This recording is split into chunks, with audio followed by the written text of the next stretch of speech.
Welcome.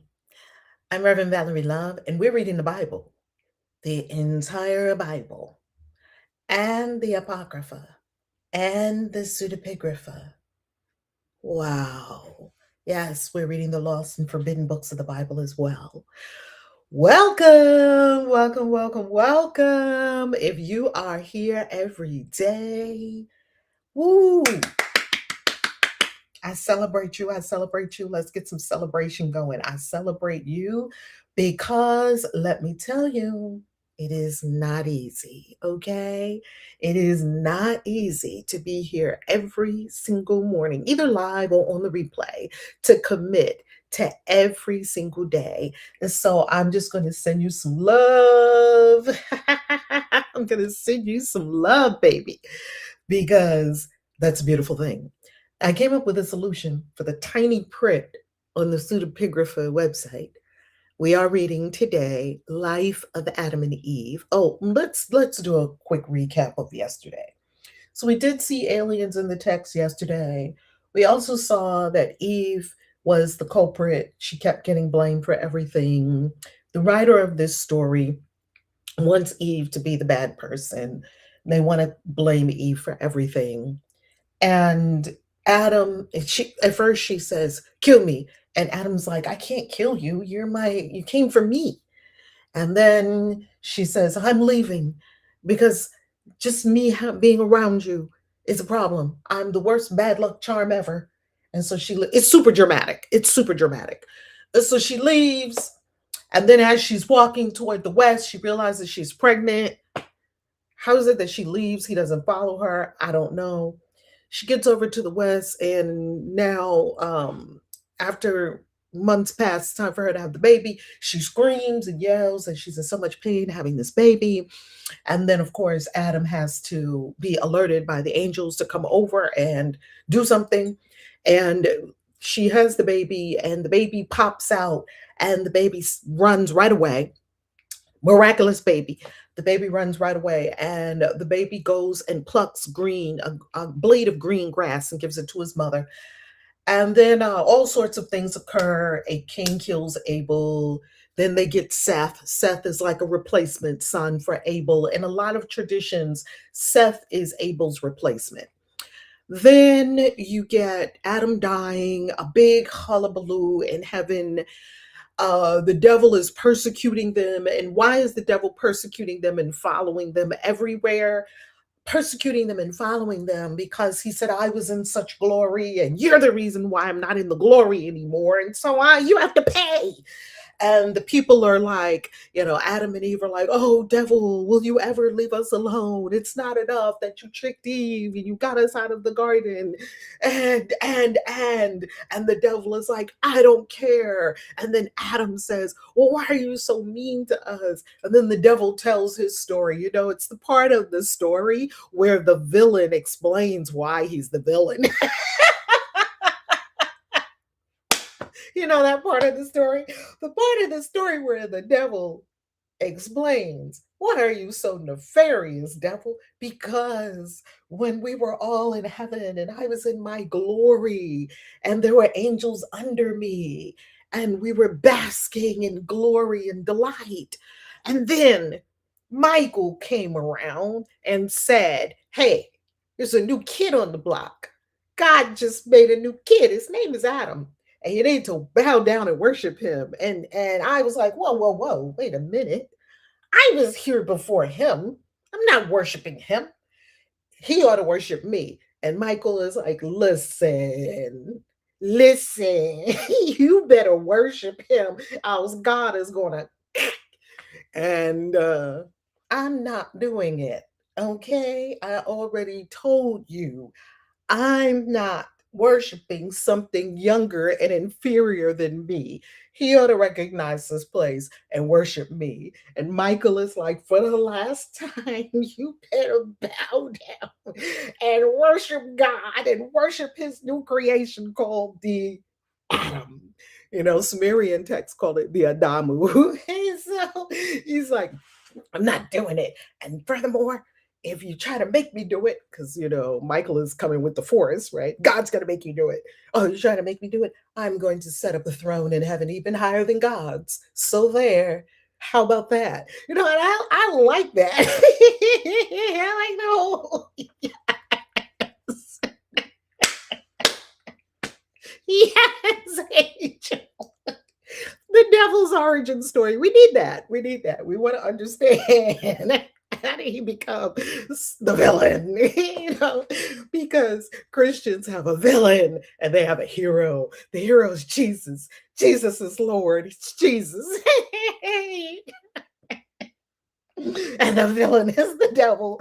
And when he walks on stage, dun dun dun dun, doom music plays when the devil comes. Okay, so that's what happened in the first books of Adam and Eve, the first story that we were reading. That is the laws forbidden books of the Bible that they didn't allow in. They didn't want you reading about the devil's origin story. It's just enough that we hate him. That's all. We hate him.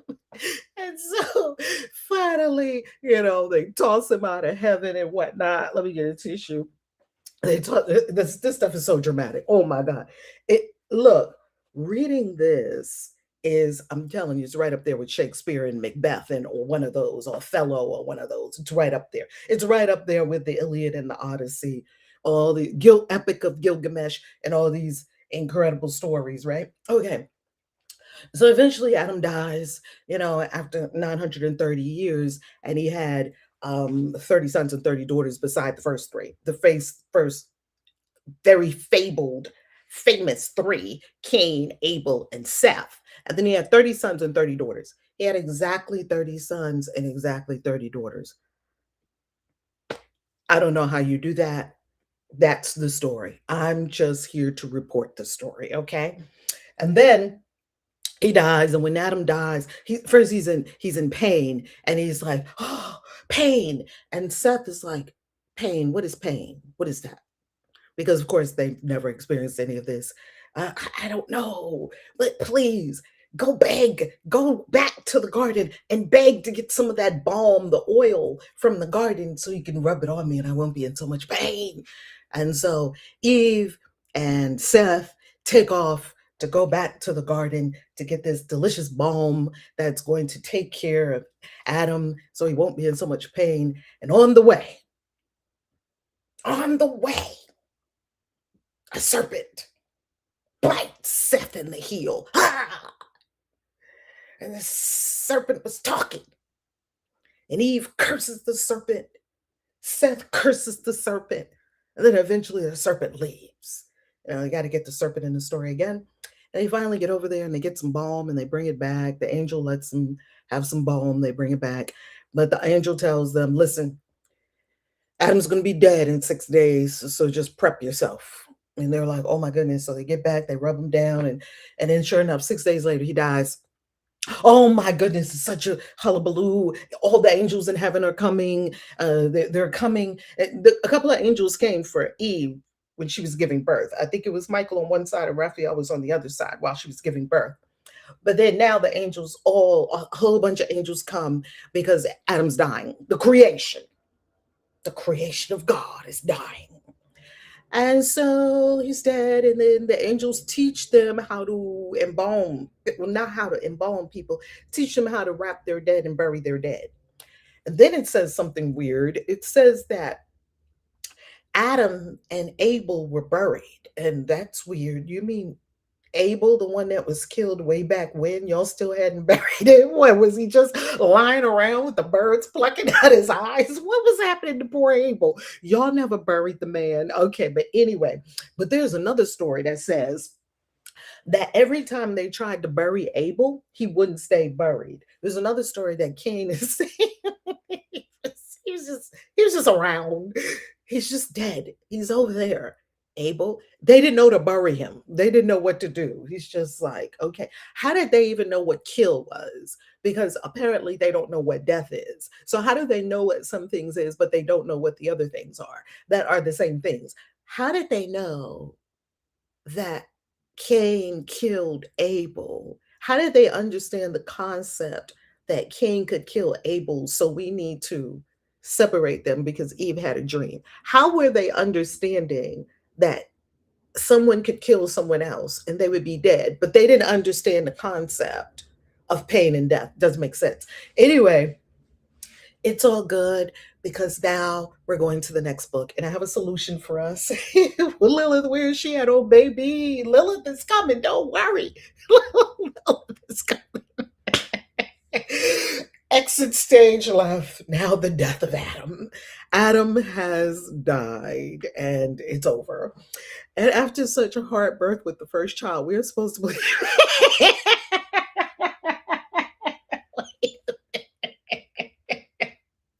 He birthed 59 more children without dying. Since they didn't mention Adam having many other wives or concubines.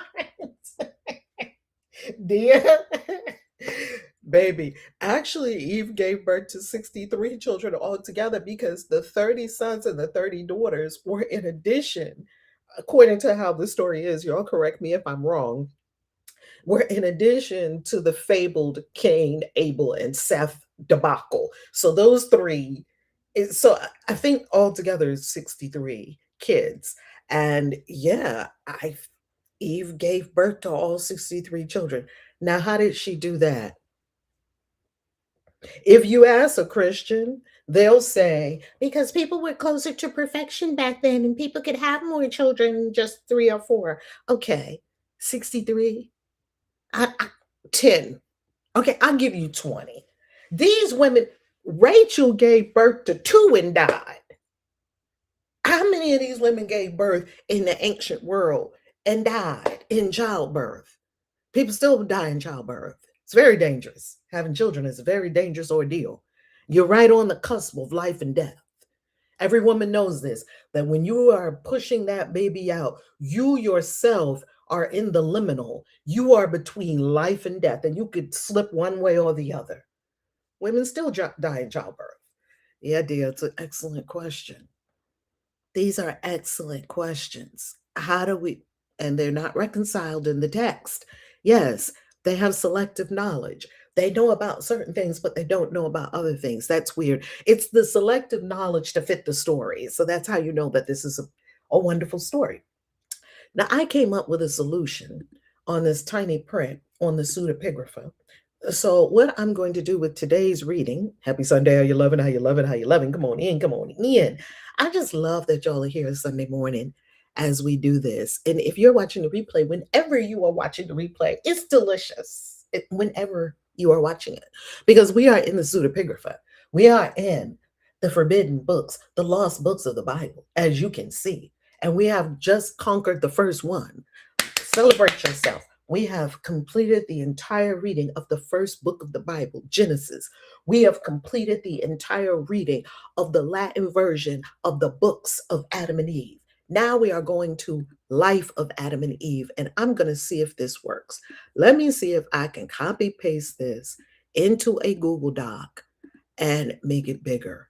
Let's see if it will work for me. Paste without formatting, and then I'm just going to select all. And I am going to make it bigger. Oh, it worked. Great. Great. That's what we're going to use because that print on the website, super tiny.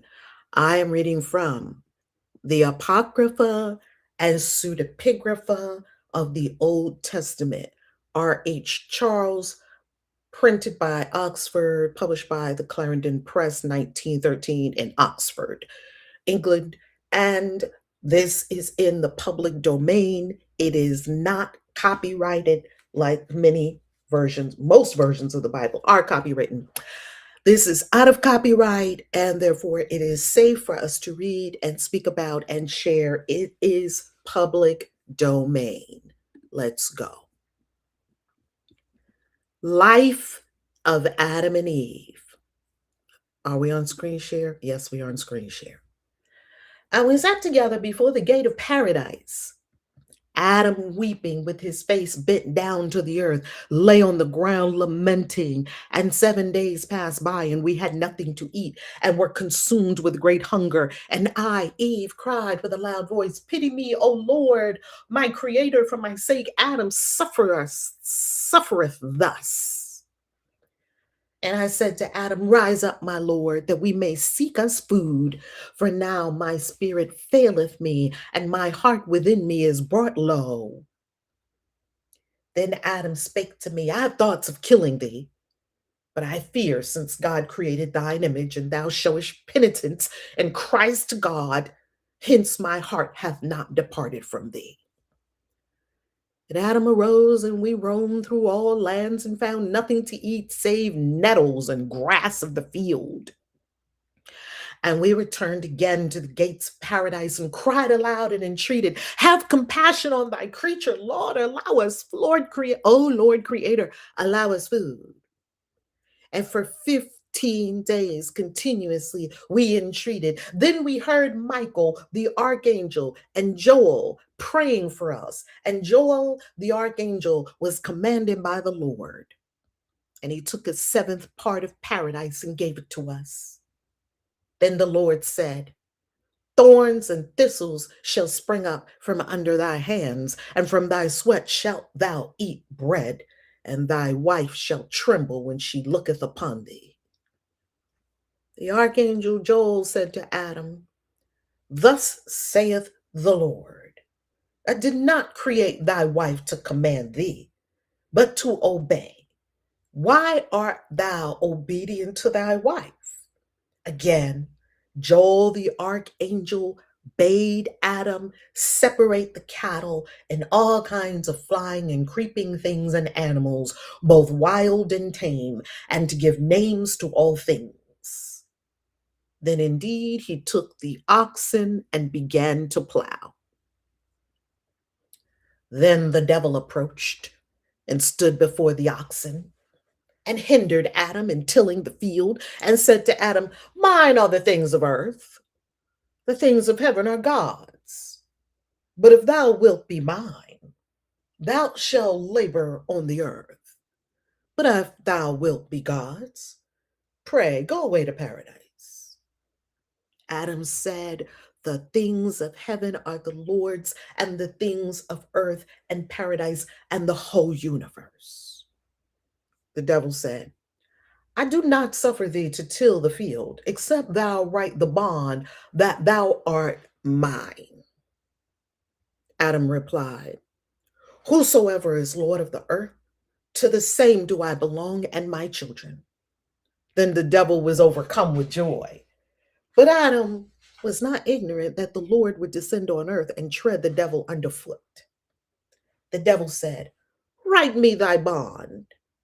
And Adam wrote, Who is Lord of the earth, to the same do I belong and my children. Eve said to Adam, Rise up, my Lord. Let us pray to God in this cause, that he set us free from that devil, for thou art in this straight on my account. But Adam said, Eve, since thou repentest of thy misdeed, my heart will hearken to thee. For the Lord created thee out of my ribs. Let us fast 40 days. Perchance the Lord will have pity on us and will leave us understanding and life. I, for my part, said, Do thou, my Lord, fast 40 days, but I will fast 44. Then Adam said to me, Haste thee to the river, named Tigris, and take a great stone and place it under thy feet, and enter into the stream, and clothe thyself with water as with a cloak up to the neck, and pray to God in thy heart, and let no word proceed out of thy mouth. And I said, O my Lord, with my whole heart will I call upon God.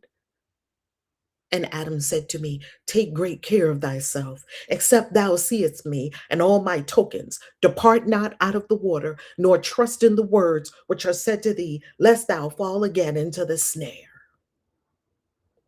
And Adam came to Jordan And he entered into the water, and he plunged himself altogether into the flood, even to the hairs of his head, while he made supplication to God and sent up prayers to him. And there the angels came together, and all living creatures, wild and tame, and all birds that fly, and they surrounded Adam like a wall, praying to God for Adam. The devil came to me, wearing the form and brightness of an angel, and shedding big teardrops, and said to me, "Come out of the water, Eve. God hath heard thy prayers and heard us angels. God hath fulfilled the prayers of those who intercede on thy behalf. God hath sent me to thee that thou mayest cometh out of the water." But I, Eve, perceived that he was the devil and answered him nothing. But Adam, when he returned from Jordan, saw the devil's footprints and feared lest perchance he had deceived me. But when he had remarked me standing in the water, he was overcome with joy, and he took me and led me out of the water. Then Adam cried out with a loud voice, "Be silent, Eve, for already is my spirit straightened in my body. Arise, go forth, utter prayers to God, till I deliver up my spirit to God." Passage follows exactly parallel to Apocalypse Moses, but in abbreviated form. And there you have the translation, the Slavonic translation, the English translation of the Slavonic story of life of Adam and Eve, the Slavonic version. Tomorrow, we will read Life and Adam and Eve from the Greek version, also known as the Apocalypse of Moses.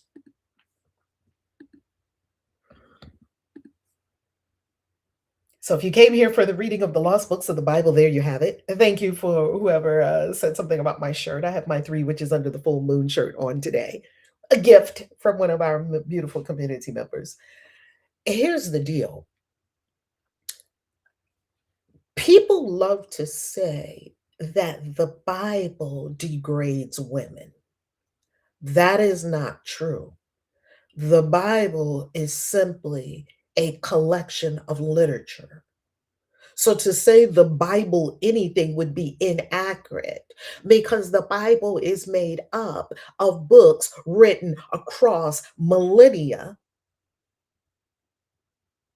by different people in different locations. So when we say the Bible, we act as if it is one book, when indeed it is dozens of books cobbled together.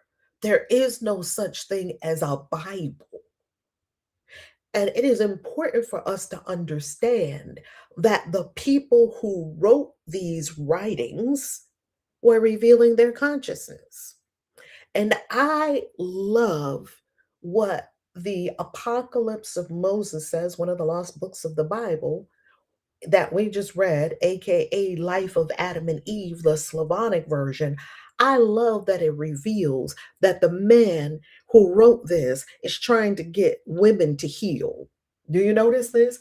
Here's how you know that they are trying to get women to be controlled. Because we all know women are uncontrollable. Women are a force of nature that cannot be controlled. But they're trying. And here's what it says: when the angel Joel is speaking to Adam, so that they can take this and shove it in women's faces and hope that it will make women heal. The archangel, the archangel Joel said to Adam, "Thus saith the Lord." So one of the angels is speaking to Adam, bringing the word of God. "I did not create thy wife to command thee." See how they're trying to get the women on to heal, but to obey. Why art thou obedient to thy wife? Do you see that? It's very clear what the aim. Now, this text has many aims many aims. You can see one of the aims is to try to put women in their place. It didn't work. Whoever wrote this, I guess you're turning over in your grave right now. It didn't work because you're all the husbands of the world can tell you it didn't work. Not that wives don't respect their husbands. Of course. When I had husbands, I had two husbands. When I had my husbands, oh, I love them. I love them to this day. My two husbands will tell you that they were never able to get me to do everything that they said. Both my husbands will tell you that they were never able to get me to do everything that they wanted me to do because that's just not who I am. I'm not disrespectful. I respect everyone because I respect myself. I just don't listen to someone else telling me what to do. Yeah, I don't do that. So you know how church tries so hard. Do you notice the exertion church gives to try to get women to heal? It's a big deal in church because church knows that women are an uncontrollable force of nature. They know this. So for thousands of years, they've been trying to get women to heal, and it still hasn't worked yet. It still hasn't worked yet because that's not the nature of a woman. It's not the nature. Is the nature of a hurricane to be calm? Is the nature of a desert to be wet? Is the nature of a river to be dry? Come on, now you're going against the nature of a woman to try to act like you can get a woman to do whatever you want a woman to do. That's not how we operate. That's not in our nature. We'll do it if we want to do it. That's the truth. Now your wives might be telling you, "Oh yeah, honey, just not to have an argument." What? Yeah. That's right. You are so right, sweetie boo. Yes, yes. And then she goes off and does what the fuck she wants to do. Now, every couple that's been together for many, many, many years, they know this, and they also know that many times, not every time, many times women see things before the men and they warn their man. They're like, hey, look. And that is one thing men love about women. When he meets that woman who has his back, that's like, watch out for them because and he's like, well, they look like normal people to me. They ain't normal. He trying to get your money. He trying to do this. He trying to do that. She already saw it and he was like, okay, I'm gonna watch that. And men know that there's a woman in their ear. And if there's a woman in their ear that really loves them, she is gonna be like a hawk. Oh, she's like a hawk. You can't even turn it off. That's the best thing you can have in your life is a woman that has your back. Baby, she will is ride or die. It is ride or die. It's just the issue is that you've got to be the man that deserves a woman such as that. Mm. Did anyone else's screen go black? That's strange. I thought Eve was created as a helper for Adam. Right. Not that she was supposed to obey him, unless the obey part came as a result of the fall. That's an excellent question because in the original Hebrew, it says, I will make Eve not as a helpmate or a helper. That's how it's translated in our Bibles. It says, I will make her as a complement. Complement, COMPLE, not COMPLI. COMPLEMENTA,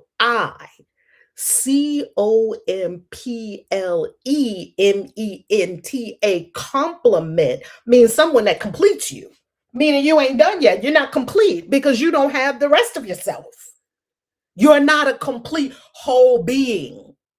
And in some Kabbalistic traditions, they teach that Adam and Eve was actually a hermaphrodite. It was actually a being with one part Adam and one part Eve, that it was together in one being. And that's what completed you. Yin and yang completes you. Light and dark completes you. Yang ain't complete without yin, and yin is not complete without yang.